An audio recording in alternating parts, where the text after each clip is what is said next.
Un cordial saludo a todos. Voy a hablarles sobre el enfoque endocrino de la diarrea en pacientes con tumores neuroendocrinos. La agenda que he traído es esta, una definición y un flujograma sobre el estudio de pacientes con diarrea.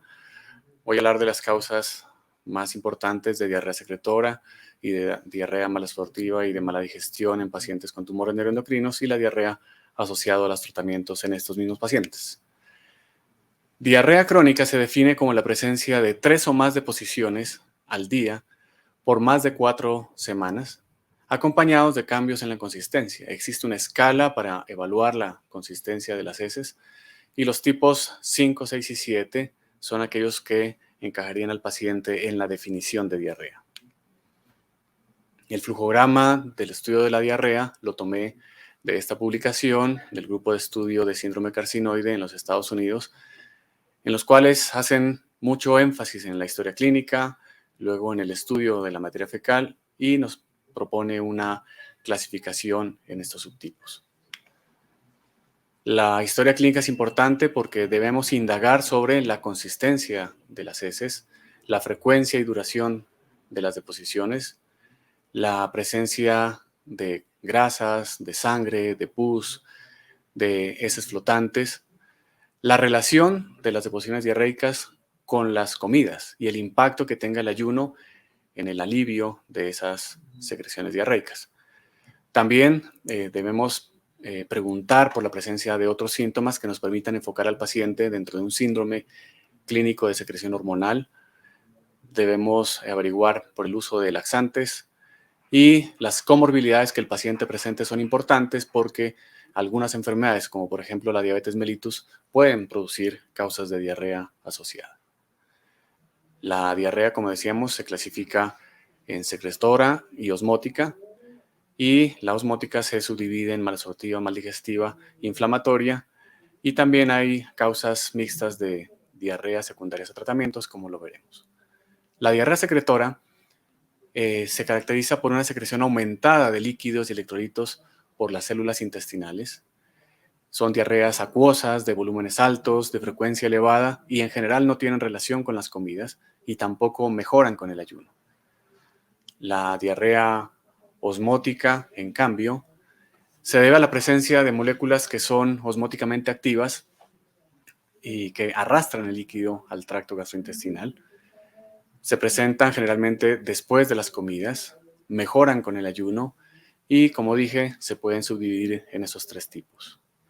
Dentro del estudio, además de la historia clínica, es importante realizarle un coproscópico a todos los pacientes que nos permita determinar la presencia de sangre, de pus, de leucocitos o de bacterias en la materia fecal. En este flujograma he traído entonces las principales causas de diarrea secretora en pacientes con tumores neuroendocrinos, de los que hablaré más adelante, también algunas causas asociadas a tratamientos y al carcinoma medular de tiroides, que en general son síndromes por secreción hormonal. Las causas de diarrea osmótica, en cambio, son estas de acá, que también hablaré un poco sobre las más relevantes. Con relación al estudio de los electrolitos en la materia fecal, cabe resaltar que no están disponibles localmente. Es un estudio que se hace por remisión de la muestra hacia el exterior, no está financiado por el sistema de salud y tiene un costo elevado. Sin embargo, nos permite clasificar a la diarrea como diarrea secretora o osmótica cuando las características clínicas no son tan específicas. Puede haber características combinadas y en ellos este examen nos va a permitir clasificarla mejor. ¿En qué consiste el examen? Se debe medir en la materia fecal sodio y potasio y con la fórmula similar a la de calcular la osmolaridad en el plasma, se calcula la osmolaridad en la materia fecal. Un paciente con una diarrea secretora, que como decimos está causada por la secreción de líquido y electrolitos en la materia fecal, tendrá una osmolaridad similar a la del plasma. Por tanto, la diferencia entre la osmolaridad plasmática, que se equivale a 290, y la osmolaridad en la materia fecal no será mayor de 50 microsmoles por kilo. El paciente con diarrea osmótica tendrá, en cambio, sustancias con actividad osmótica que no son medibles y por tanto habrá una diferencia mayor de 100 entre la osmolaridad del plasma y la osmolaridad en la materia fecal. Empecemos entonces con las principales causas de diarrea secretora en pacientes con tumores neuroendocrinos. El síndrome carcinoide es la más frecuente de los síndromes de secreción hormonal. Se caracteriza no solamente por diarrea, sino también por episodios de flushing. Hay fibrosis mesentérica que puede llevar a cólico abdominal, hay valvulopatía carcinoide. La causa es la hipersecreción de serotonina y esa hipersecreción produce aumento de la motilidad y la secreción intestinal. El diagnóstico se hace por la determinación del metabolito de la serotonina en la orina de 24 horas y la medición de serotonina en sangre, por no estar estandarizada y por tener una amplia variabilidad, no está recomendada. Normalmente se ha dicho que cuando diagnosticamos un paciente con síndrome carcinoide, usualmente ya tiene enfermedad en estado avanzado. Sin embargo, en esta publicación del Dr. Halperin, donde se encontró una frecuencia del 18% de síndrome carcinoide en este número grande de pacientes, hasta un 37% de ellos con síndrome carcinoide no tenían metástasis hepáticas al momento del diagnóstico. Para la recolección de la orina 24 horas es importante una preparación con una dieta baja en triptófano 3 días antes de la recolección y durante la recolección suspender el tabaco, el licor. Hay que suspender ciertos medicamentos, ya que, como ustedes ven acá, hay ciertas circunstancias que pueden producir niveles elevados de este metabolito o niveles bajos, como por ejemplo en insuficiencia renal o con la ingesta de estos otros medicamentos. El 5-hidroxiindolácido acético en orina es un marcador de una alta especificidad cuando se usa un punto de corte de 3 veces el límite superior de lo normal, pero su sensibilidad es relativamente baja. Sin embargo, cuando tengamos un paciente con las características del síndrome y tengamos niveles de 5-hidroxi mayor a 3 veces, debemos empezar tratamiento para síndrome carcinoide. El tratamiento se hace con análogos de somatostatina. Cuando no se utiliza con propósitos antiproliferativos, las dosis son más bajas. Después se hace una evaluación a los 3 meses y si no se logra control de los síntomas o si no se logra disminuir los niveles de 5-hidroxi, generalmente por debajo de 50 miligramos en 24 horas, se debe incrementar la dosis hasta los topes necesarios. Cuando se ha logrado ya un control de los síntomas, se mantiene la dosis inicial. Es importante recordar que hay otras medidas para controlar la diarrea que no deben dejar de usarse para evitar someter al paciente a dosis más altas de análogo o catalogarlo como refractario. En los casos en que no se logre un adecuado control, no hay que olvidar las terapias adicionales antitumorales como la embolización o la terapia con radionúclidos.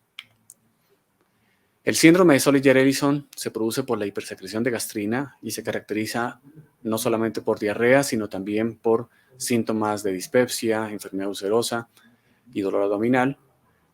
El mecanismo de la producción de la diarrea es el exceso ácido gástrico que lastima la mucosa intestinal, que inactiva las enzimas digestivas y por tanto lleva a una sobrecarga de volumen en el tracto digestivo. El diagnóstico se hace por la medición de la gastrina en ayunas, que va a estar elevada por encima del punto de referencia y se encontrará simultáneamente un pH gástrico bajo o una producción aumentada de ácido gástrico. Hay que recordar que hay otras causas de secreción de gastrina aumentada y que no necesariamente indican la presencia de un tumor productor de gastrina. En esta tabla traigo los resultados de un estudio en los cuales se evaluaron pacientes con diferentes etiologías, todos ellos con hipergastrinemia. Vemos cómo en los pacientes con gastrinoma, el 100% tuvieron valores de gastrina por encima del punto de corte. Sin embargo, la mayoría de ellos tuvieron niveles por debajo de 190. En los pacientes con gastritis atrófica hay que recordar que también el 100% tienen niveles elevados de gastrina y miren cómo los niveles de gastrina pueden ser muy, muy elevados y no implica una secreción tumoral, sino un mecanismo compensatorio a la atrofia gástrica. Las otras causas que ustedes ven aquí también producen niveles elevados, quizá no en una proporción tan alta. El tratamiento se hace mediante inhibidores de bomba de protones para tratar de bloquear la secreción gástrica y en pacientes con enfermedad metastásica se debe adicionar análogos de somatostatina para el control tumoral.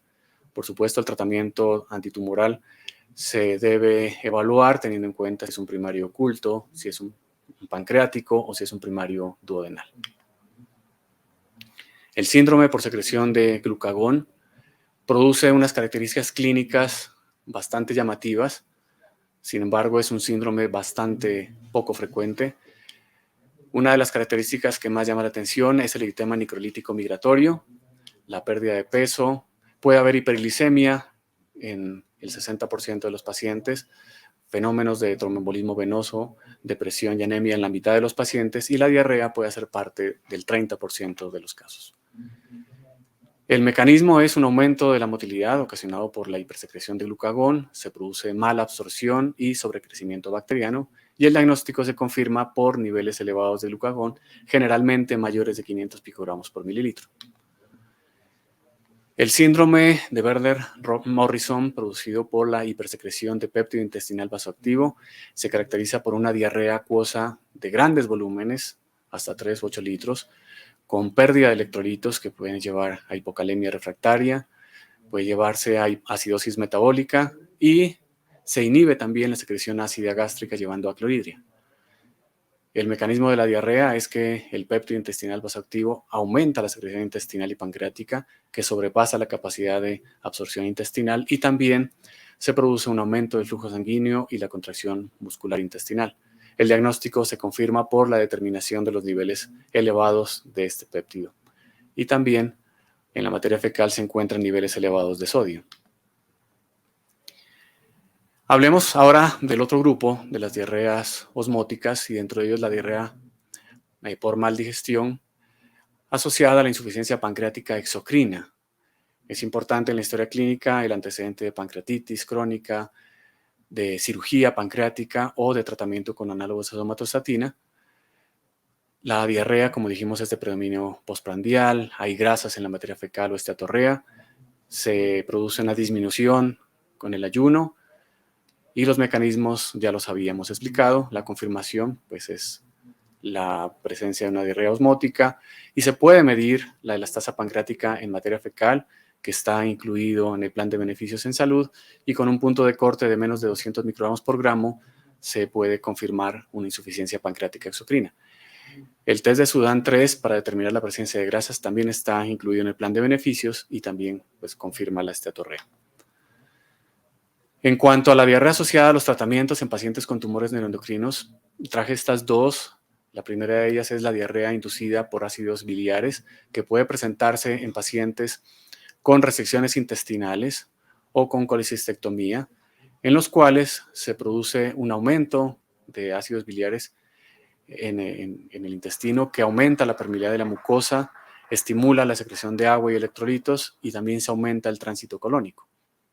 Las características es una diarrea secretora, y el test de confirmación desde el punto de vista bioquímico es complejo, pero se puede hacer una prueba terapéutica mediante el uso de secuestradores de ácidos biliares como la colestiramina, que se debe tomar entre las comidas, ¿sí?, lejos de otros medicamentos, porque va a interferir con la absorción de los mismos.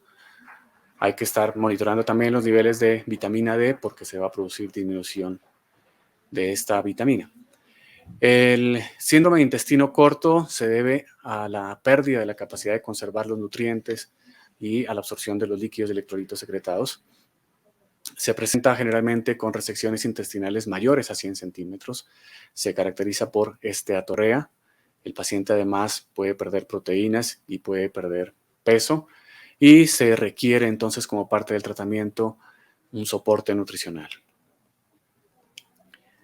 Hay otras causas que en los pacientes con tumores neuroendocrinos pueden presentarse, pero que no están en relación con la enfermedad ni con los tratamientos. Pero es importante que las mencionemos porque pueden causar diarrea y alteración objetiva de la calidad de vida del paciente, y además dificultar su tratamiento si no la identificamos.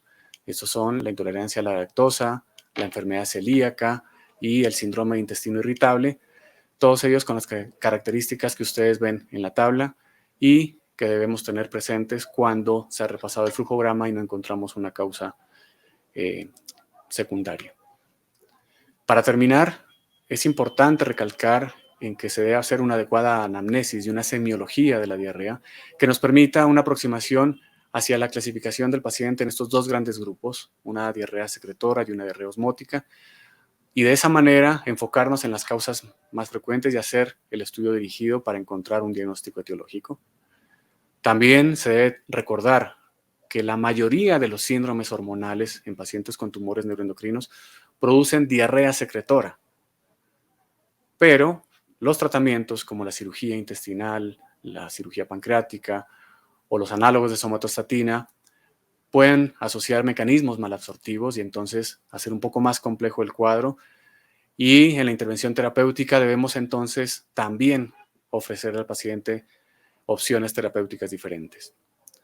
Finalmente, los pacientes con tumores neuroendocrinos no escapan a otras causas de diarrea que no están relacionadas ni con el diagnóstico del tumor neuroendocrino ni con los tratamientos, y se debe hacer una adecuada exploración de ellas para brindar al paciente un adecuado tratamiento. Muchas gracias.